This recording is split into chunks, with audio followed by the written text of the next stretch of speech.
terima kasih sekali kepada Bapak dan Ibu semuanya telah menyimak apa yang dipaparkan oleh Bu Lisa. Dan kali ini momen jam 1, mungkin ini waktu-waktu yang ngantuk-ngantuknya ya. Tapi saya yakin Bapak dan Ibu semuanya akan mengikuti kegiatan hari ini sampai selesai. Dan saya yakin kita bisa mengambil manfaat apa yang kita bahas bersama.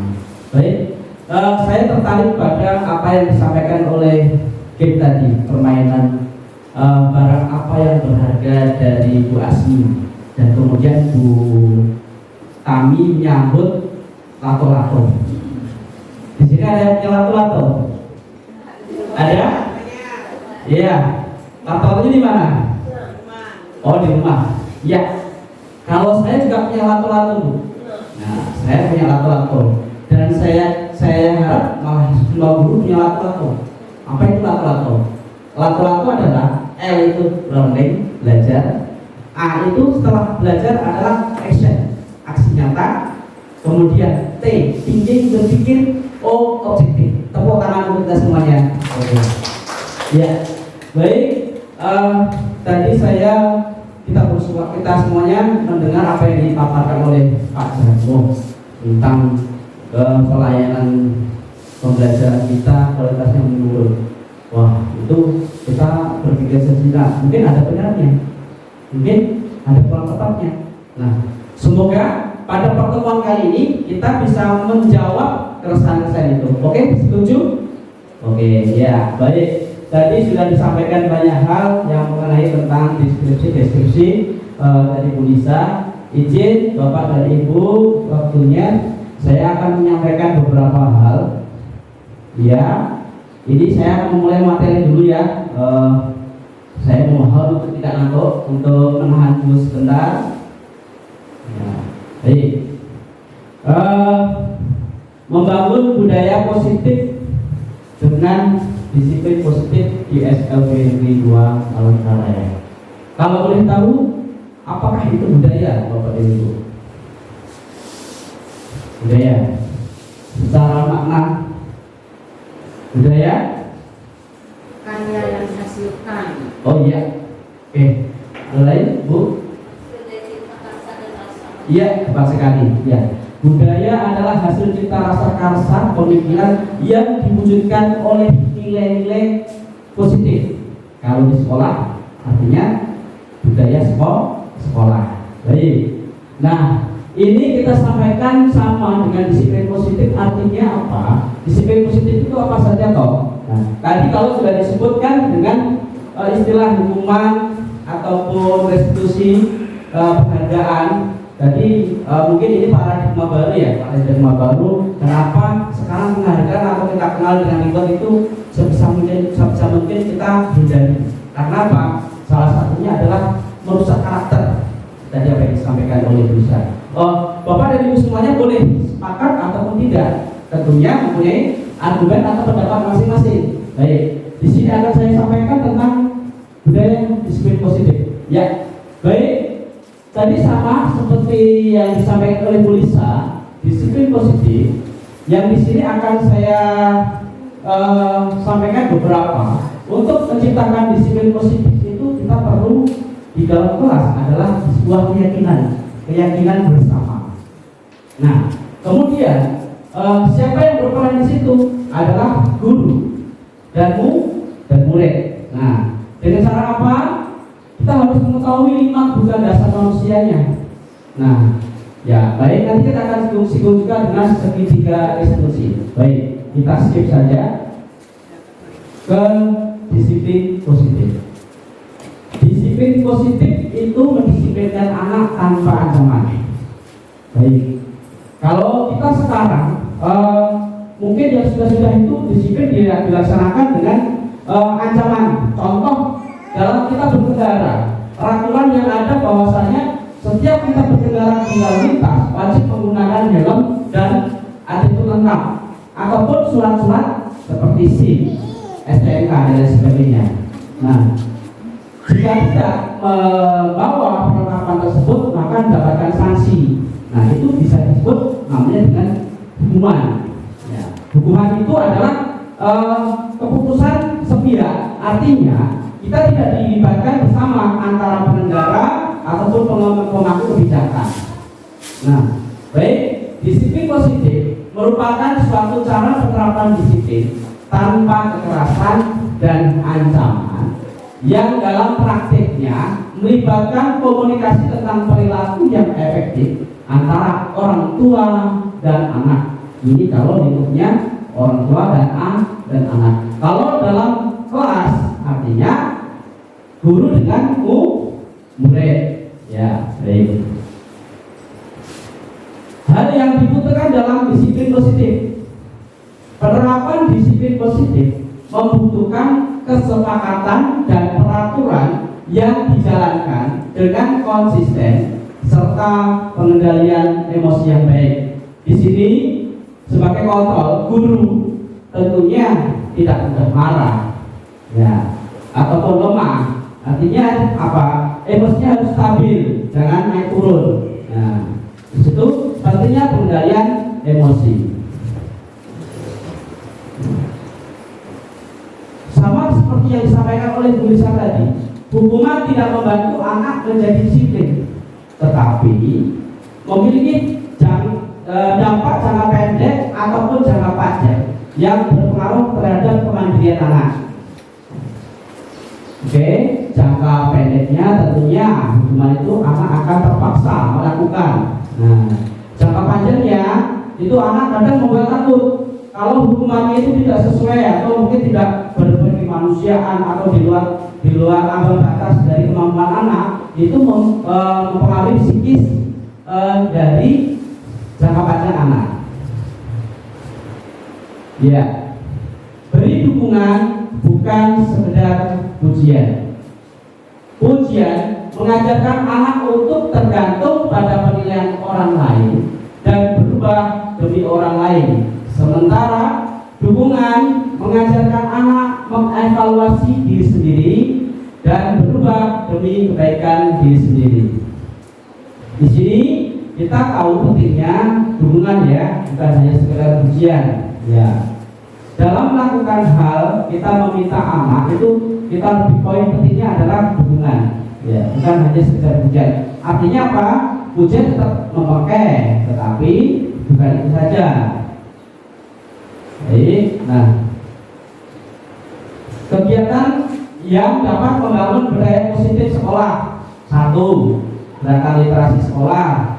Di sini sudah ada perpustakaan, ada pojok bacaan, itu mendukung gerakan literasi sekolah. Kebetulan terima kasih sekali kemarin sudah di-share oleh Bu Marianja tentang jadwal literasi, ya Ibu, ya.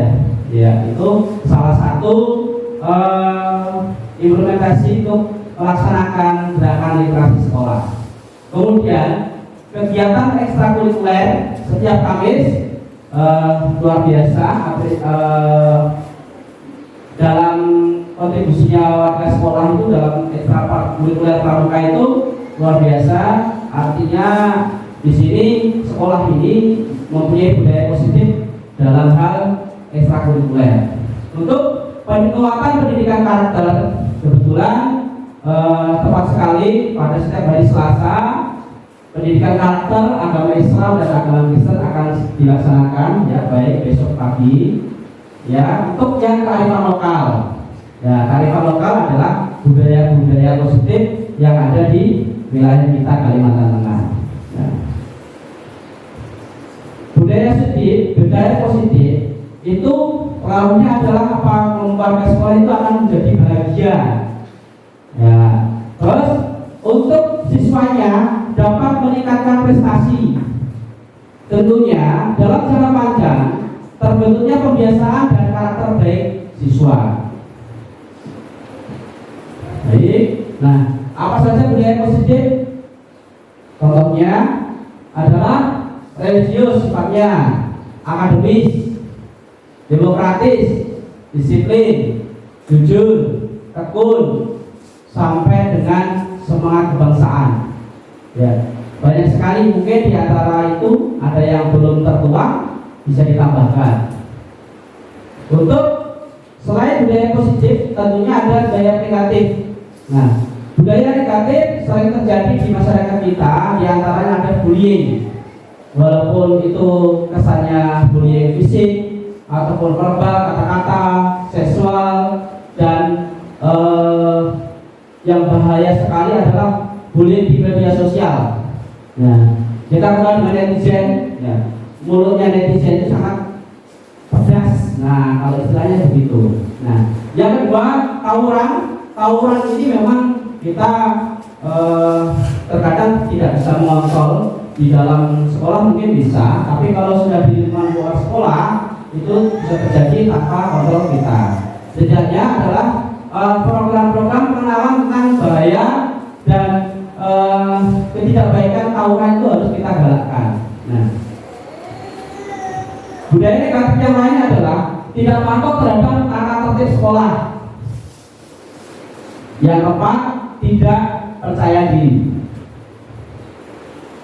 Baik, untuk menciptakan budaya positif tersebut, tentunya peran guru sebagai role model dalam membangun budaya positif sekolah.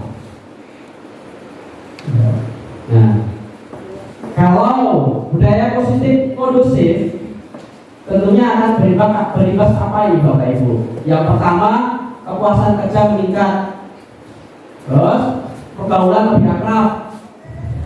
Ketiga, disiplin meningkat, keinginan selalu berbuat positif tumbuh, efektivitas belajar dan berprestasi berkembang, kepercayaan diri meningkat baik sebagai individu maupun sebagai warga sekolah. Yang terakhir tentunya adalah warga sekolah bahagia. Siapa sih warga sekolah Bapak Ibu? Guru, siswa, tenaga administrasi, penjaga sekolah, ya, dan orang tua murid, ya, semuanya bahagia. Oke, nah, untuk mewujudkan disiplin positif tersebut, tentunya diperlukan kontrol guru dalam mewujudkan budaya positif. Yang pertama, ada 5 kontrol guru.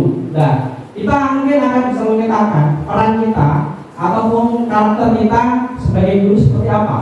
Yang pertama adalah posisi kontrol penghukum. Ya. Dalam posisi kontrol ini, guru-guru yang melakukan posisi penghukum akan berkata dengan bahasa kasar, nyaring, terlalu pedas. Nah, biasanya marah-marah, suka marah-marah. Nah, saya kadang mendengar di sekolah lain ada seorang guru, fenomena yang ada sekarang itu siswanya itu membawa lato-lato. Nah, di suara berisik lato-lato. Kata-katanya demikian. Dalam pembinaan di suatu pas kegiatan olahraga, saya mendengar sendiri itu. Kalian tidak boleh bawa lato-lato. Kamu mau tidak lato-lato akan membuatmu buta? Nah, kamu mau tidak nanti lato-latomu dibuang seperti itu? Ada. Saya mendengar sekali dan mungkin kita tidak mengalami di sekolah ini ya. Saya yakin guru-gurunya lebih sabar-sabar. Nah, patuhi aturan saya atau awas dengan ancaman-ancaman. Nah, berhukum. Terus selalu membuli anak, kamu selalu saja salah, sampai anak itu berpikir saya selalu salah kapan benarnya. Nah, untuk kontrol kedua, posisi kontrol membuat merasa bersalah. Kata-kata yang keluar dengan lembut. Nah, biasanya guru pendekatannya itu kepada anak satu dengan satu itu menciptakan suasana yang dramatis. Nah, seperti ini. Nah, kamu selalu membuat kesalahan. Bapak selalu memberikan kesempatan kepada kamu untuk memperbaiki, tapi kamu terus melakukan kesalahan itu. Bapak sangat kecewa sekali dengan kamu, nak. Nah, demikian. Nah, untuk posisi yang ketiga adalah posisi kontrol teman. Guru pada posisi ini tidak akan menyakiti murid, namun akan tetap berupaya mengontrol murid melalui pendekatan persuasif. Nah, biasanya pada posisi kontrol ini, guru selalu berperan untuk membantu kesulitan-kesulitan anak. pinter anak. Ya, kalau segi positifnya, dalam hal ini anak akan lebih dekat dengan guru. Tetapi dalam hal negatifnya, anak akan menjadi ketergantungan. Nah, selalu kalau bahasa jaga itu apa bahasa saya Pak? Jaga itu. Ya, mengandalkan. Nah, mengandalkan kalau ada siswa kesulitan mengerjakan tugas, nanti ada gurunya yang akan membantu kok, tenang aja. Nah, seperti itu. Itu segi negatifnya. Untuk yang posisi kontrol keempat adalah pemantau. Seorang pemantau sangat mengandalkan perhitungan, catatan, data yang dapat digunakan sebagai bukti atas perilaku seseorang. Posisi ini akan menggunakan stiker, slip catatan, daftar cek. Posisi pemantau sendiri berawal dari teori stimulus respon yang menunjukkan tanggung jawab guru dalam mengontrol murid. Nah, contoh ini. Ciri khas pemantau adalah dengan ada suara datar, flat, bahasa tubuh yang formal, ya tenang, datar, tetapi seperti terkesan menjaga wibawa. Nah, contoh ini, guru, Andi, tahukah kamu jam berapa kita mulai? Tahu Pak.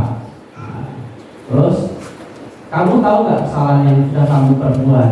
Ya, berapa kali kesalahan yang kamu buat? Sudah 3 kali Bapak mencatat. Nah, masih berapa kali kesalahan yang akan kamu perbuat lagi dan seterusnya. Demikian pemantau. Untuk yang kelima adalah posisi kontrol manager. Posisi kontrol terakhir adalah manager, yaitu posisi di mana guru berbuat sesuatu bersama dengan murid, mempersilahkan murid mempertanggungjawabkan perilakunya, mendukung murid agar dapat menemukan solusi atas permasalahannya sendiri.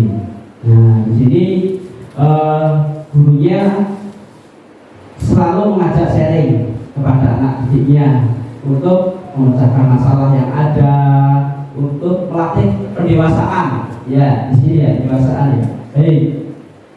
Nah, baik. Nanti saya akan sajikan kasus yang terjadi pada kelas yang biasanya kita alami. Nah, sebelum untuk setelah memberikan kontrol, perlu kita buat keyakinan kelas Bapak Ibu. Kenapa? Agar anak tahu, ya, anak tahu dan memahami bahwasanya hal-hal baik apa yang telah disepakati bersama. Nah, di sini keyakinan kelas adalah suatu yang diyakini bersama yang berasal dari penyatuan pikiran untuk menjadi nilai-nilai kebaikan untuk diturunkan di kelas-kelas. Kalau hukuman atau tata tertib itu dibuat sepihak, sekolah membuat dan untuk dilaksanakan oleh masing-masing siswa, semua siswa. Artinya apa? Tidak ada pola pikir, buah pikir dari siswa. Nah, paradigma kurikulum merdeka itu disaksikan bahwasanya keyakinan kelas baiknya ditempuh untuk membangun budaya positif di sekolah. Yang pertama, nah, Bapak dan Ibu semuanya, keyakinan kelas ini kita bentuk. Nah, nanti bisa dipraktekkan di kelas masing-masing atau mungkin di print ya, masing-masing nanti saya beri filenya. Untuk yang pertama, hadir di tepat waktu di sekolah. Kita dalam waktu senggang atau kita catakan waktu tersendiri untuk berdialog dengan siswa untuk hadir tepat waktu di sekolah. Kenapa? Tentunya kita juga akan menjelaskan manfaat-manfaatnya. Nah, kerugian-kerugiannya yang akan dialami ketika siswa tersebut tidak ada tepat waktu di sekolah. Yang kemudian kedua, melaksanakan piket kelas. Nah, sementara siswanya itu 5, yang 5 siswa itu semuanya dilibatkan, dibagi piket per hari atau berapa hari sekali atau diseling. Nah, selang-seling. Baik. Untuk yang ketiga, keyakinan kelas yang jadi opsi adalah berpakaian rapi, bersih dan sesuai dengan aturan sekolah. Nah, baik. Untuk keyakinan kelas berikutnya, Berdoa sebelum dan sesudah belajar.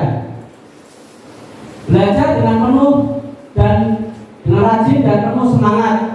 Yang kemudian mengerjakan tugas dengan penuh tanggung jawab.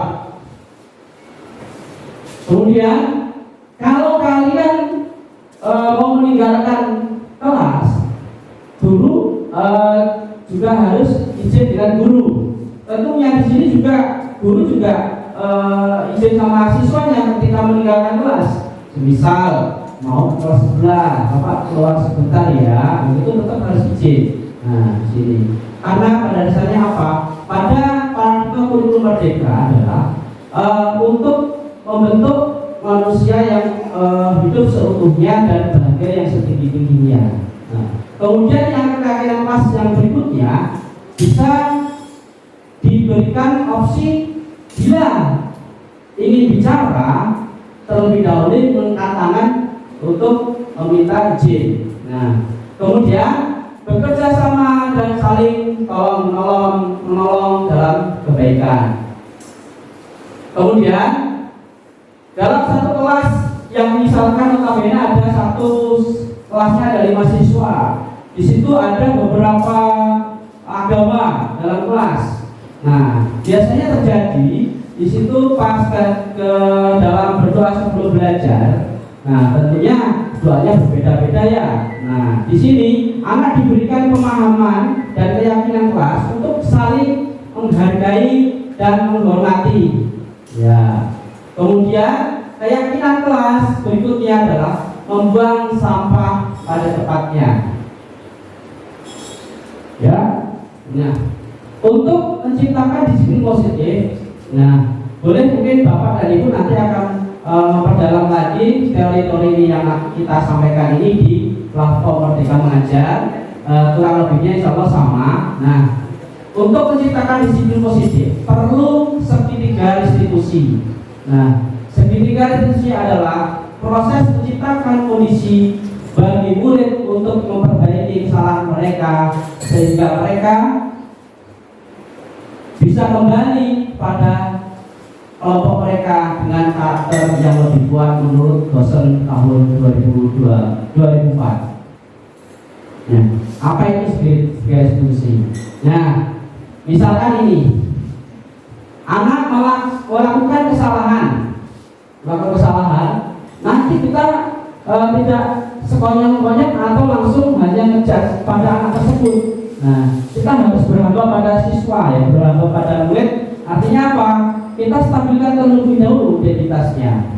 Dengan cara apa? Contohnya seperti ini. Kamu bukan satu-satunya yang pernah melakukan ini. Setiap orang pasti pernah melakukan kesalahan. Nah, setelah menstabilkan identitas, kemudian kita memvalidasi tindakan yang salah. Dengan cara apa? Kamu tentu punya alasan mengapa melakukan itu. Nah, adakah cara yang lebih efektif untuk mendapatkan apa yang kamu butuhkan? Nah, di sini guru menggali informasi yang sedalam-dalamnya atas disiplin yang telah dilakukan oleh siswa. Kemudian yang ketiga adalah menanyakan keyakinan. Keyakinan kelas apa yang telah kita sepakati? Kamu ingin menjadi orang yang seperti apa? Nah, baik, nanti kita tahu permasalahannya itu seperti apa ketika kita akan melihat kasus. Baik, oke. Di sini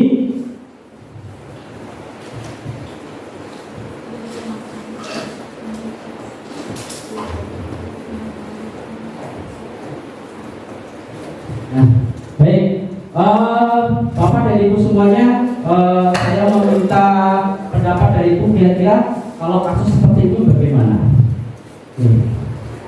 Kasus 2 Sabina.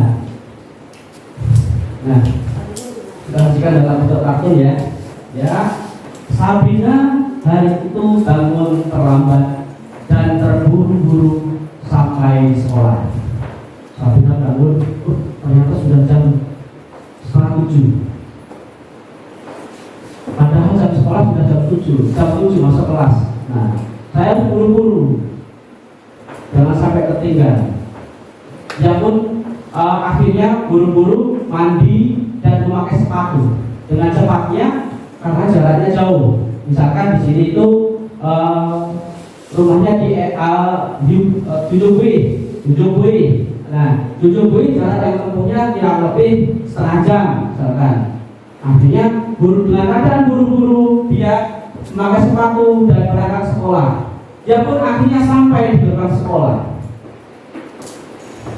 Tapi baru menyadari kalau dia tidak menggunakan sepatu hitam seperti tertera di peraturan sekolah. Astaga, saya salah menggunakan sepatu. Terus apa yang dilakukan oleh Sabrina? Apakah kembali? Atau tetap masuk sekolah? Sedangkan peraturan di sekolah hari ini murid harus menggunakan sepatu hitam. Kemudian Sabrina mengetok pintu di dalam kelas, tok tok tok tok. Selamat pagi Pak. Kemudian Pak Lukman mempersilahkan masuk. Begitu sampai di depan pintu, Pak Lukman menyapa, mendatanginya, memperhatikan sepatu Sabrina yang berwarna putih. Sabrina berusaha menjelaskan bahwa dia terburu-buru dan salah menggunakan sepatu. Maaf Pak, saya tadi buru-buru bangun jam 6:30, langsung mandi dan langsung pakai sepatu. Tidak tahu kalau yang saya pakai adalah sepatu putih. Ya. Padahal sepatu yang seharusnya adalah warna hitam. Ini sepatu yang saya pakai adalah sepatu untuk main-main. Pak Lukman kemudian menanyakan Sabrina, apa peraturan sekolah tentang seragam dan warna sepatu?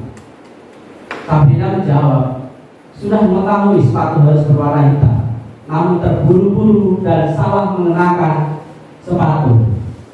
Selain tidak mungkin kembali pulang karena rumahnya jauh sekali. Ya, baik.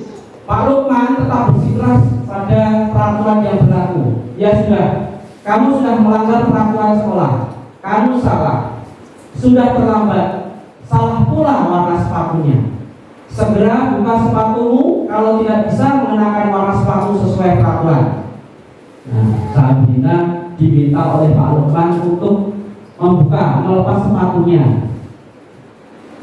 Nah, Sabrina tetap meminta maaf dan memohon kembali kepada Pak Lukman agar dapat mengenakan sepatunya dan berjanji tidak akan mengulangi kesalahannya.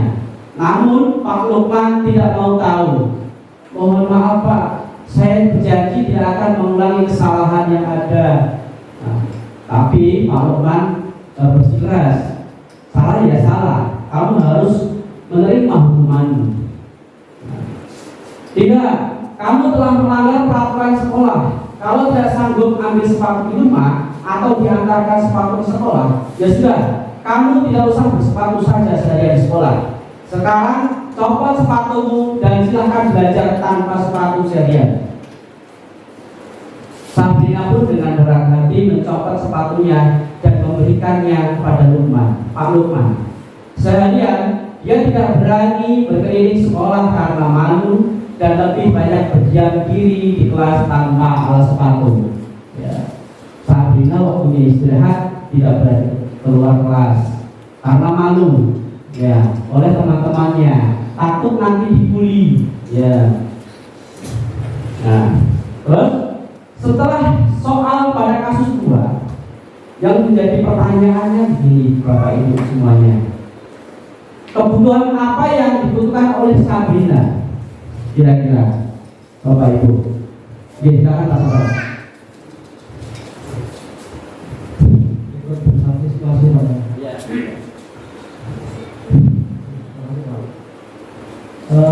Mendengar kasus tadi saya menerawangnya bahwasanya di sekolah itu sudah terjadi budaya yang sudah bagus. Kenapa kok terjadi kedisiplinan bagus? Karena budaya sekolahnya sudah jadi Pak. Jadinya antara guru dan siswa ini secara moral sudah punya kesepakatan bahwasanya kalau melakukan kesalahan maka dia konsekuensinya menerima hukuman, karena sekolah itu sudah bagus. Itu dari tayangan tadi itu sekolah yang sudah bagus, yang sudah ideal. Nah, untuk yang sekolah bagus seperti itu saya rasa merupakan satu kebijaksanaan sekolah ya, yang artinya nanti antara anak siswa dengan sekolah itu sudah saling mengerti. Oh, kalau saya melanggar ini konsekuensinya ini, karena sudah terjadi di situ terbentuk sudah. Nah, itu sekolah-sekolah yang sudah bagus mungkin itu dianggapnya sudah sebagai budaya ya. Nah, untuk yang sekolah-sekolah yang mungkin belum menerapkan kedisiplinan, ya kita juga mungkin masih lebih bijaksana ya. Tapi dalam hal tadi juga, walaupun sudah bagus, artinya juga sebagai seorang guru yang tadi itu mungkin karena saya gurunya dari disiplinnya Pak. Ya. Terima kasih Pak Sabar. Ya, baik Ibu dan Bapak, terima kasih Pak Sabar. Kebutuhan apa yang dibutuhkan oleh Sabrina itu kita merujuk mungkin sekilas tadi 5 dasar kebutuhan. Ya, oke, kita akan lanjutkan. Kemudian informatif berikutnya, nilai kebajikan atau keyakinan sekolah apa yang dituju dengan sepatu warna hitam? Ya, jawabannya begini. Bila Bapak, soal ketiga, bila Bapak Lukman mengambil posisi seorang manajer, kira-kira apa yang akan dikatakannya dan bagaimana sikapnya serta apa yang ditawarkan oleh Sabrina? Berikut kami sampaikan jawabannya. Nah, kebutuhan apa yang dibutuhkan oleh Sabrina? Meskipun Sabrina terlambat dan melanggar peraturan sekolah, kebutuhannya tetap apa? Ya, kebutuhannya adalah Sabrina membutuhkan cinta dan kasih sayang. Secara khusus, dia ingin didengar dan diakui oleh atas kesalahannya walaupun dia tidak sengaja melakukannya. Tadi apa? Bangun kesiangan, terus memakai sepatu berwarna putih. Adapun kebutuhan psikologi Sabrina yaitu kebutuhan akan perasaan aman. Ya, meskipun, ya kalau dalam kurikulum Merdeka ini, meskipun anak itu salah, tetapi dia juga tidak ingin mendapatkan kata-kata kasar atau marahan di peserta didik yang lainnya, di teman-teman yang lainnya. Artinya apa? Dia tetap ingin mendapatkan pelajaran seperti siswa yang lainnya. Nah, kalau menggunakan sepatu, kalau yang displikasi ini ya, ini karena ini cewek, tanpa sepatu kemana-mana itu biasanya dingin, ya tidak nyaman. Nah, terus nilai kebajikan atau keyakinan sekolah apa yang dituju dengan sepatu berwarna hitam? Jawabannya adalah kedisiplinan dan keyakinan atas penampilan yang baik dan rapi, di mana peraturan menggunakan sepatu hitam adalah sebuah kesepakatan yang telah ditetapkan untuk memberikan nilai disiplin kepada anak.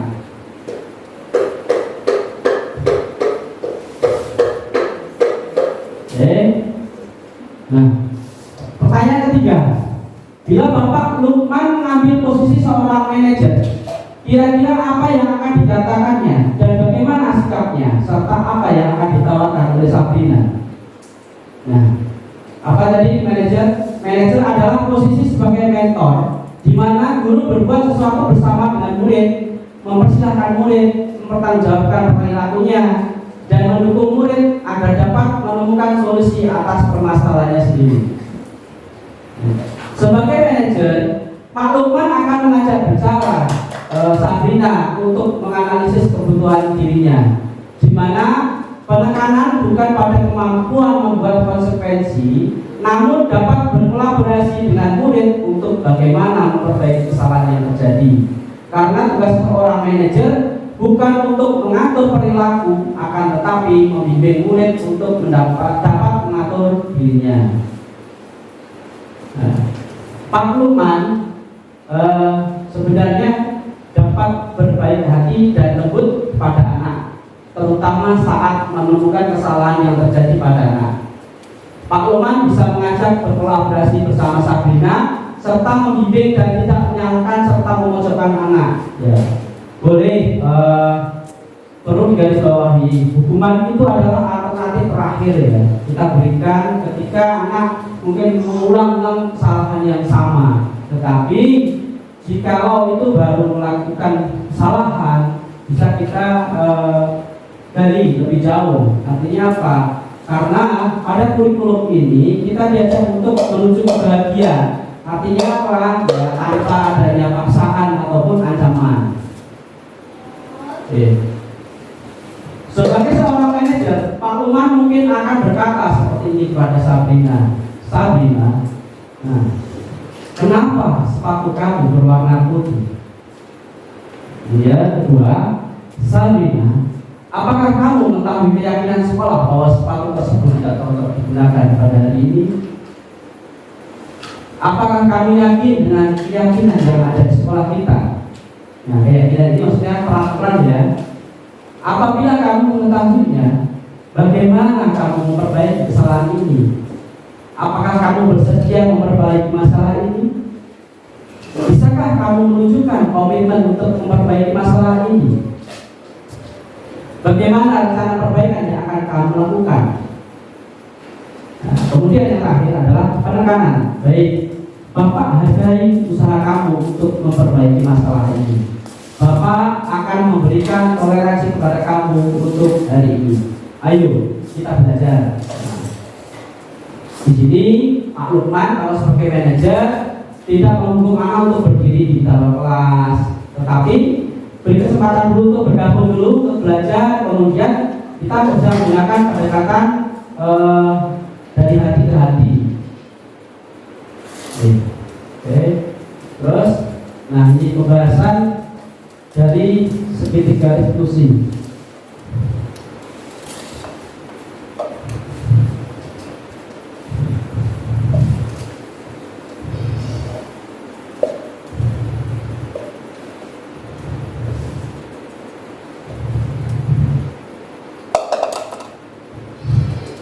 Jadi,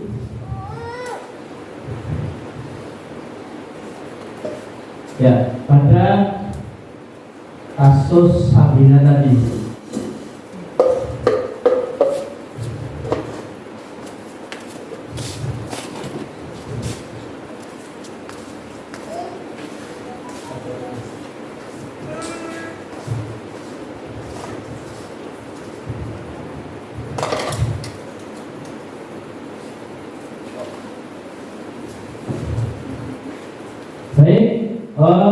tadi segitiga diskusi yang bisa kita lakukan adalah ini mungkin bisa terbaca ya. Yang pertama, menstabilkan identitas. Pak Luman mengubah identitas melanggar peraturan menjadi tertib. Sabrina menyetujui untuk tidak mengulangi kesalahan yang telah diperbuat.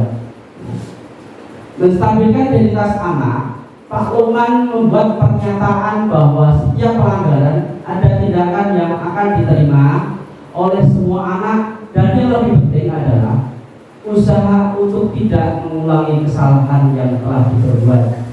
Nah, yang kedua, validasi tindakan yang salah atau kebutuhan. Memahami kebutuhan dasar anak dan menemukan cara yang paling efektif untuk memenuhi kebutuhan tersebut. Kebutuhan Sabrina adalah cinta dan kasih sayang. Nah, selainnya teman yang lain meskipun telah melanggar peraturan sekolah. Yang terakhir yang dapat kita lakukan adalah menanyakan keyakinan, menghubungkan anak dengan keyakinan sekolah. Pak Lukman menanyakan kepada Sabrina tentang keyakinan sekolah yang telah disepakati dan bertanya apakah Sabrina bersedia untuk memperbaiki kesalahannya.